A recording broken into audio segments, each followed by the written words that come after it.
ఇక రాజమండ్రిలో మద్యం ఏర్లై పారుతోంది. అధికారుల ఒత్తిడో మామూళ్ల మత్తో తెలియదు కానీ అడ్డుకోవాల్సిన పోలీసులు కాస్త ప్రేక్షక పాత్ర పోషిస్తున్నారని ఆరోపణలు గట్టిగా వినిపిస్తున్నాయి.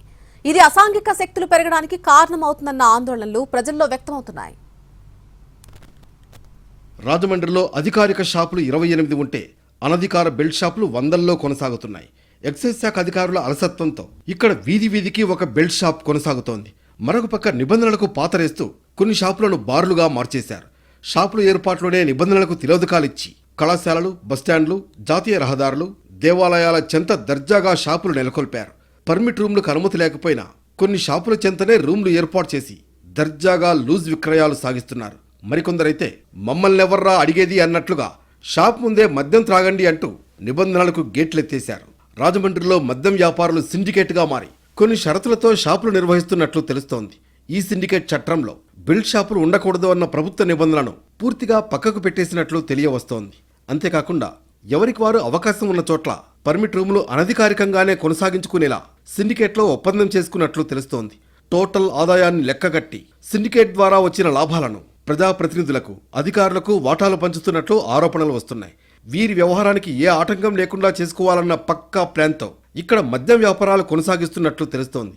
ఎంఆర్పీ ధరల కంటే 10 రూపాయలు అదనంగా వసూలు చేస్తున్నారనే ఆరోపణలు ఉన్నాయి.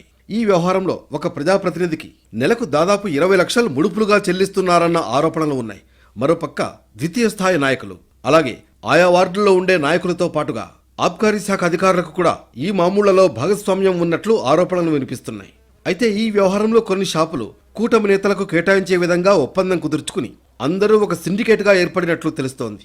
పార్టీలకు అతీతంగా అన్ని పార్టీలను కలుపుకుని ఇక్కడ మద్యం షాపుల నిర్వహణ కొనసాగుతున్నట్లు ప్రచారంలో ఉంది.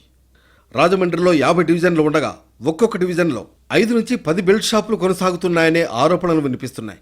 ఒక్కొక్క బెల్ట్ షాప్ నిర్వహణకు 50,000 రూపాయల నుంచి ₹1,00,000 వరకు ముడుపులు వసూలు చేస్తున్నారు.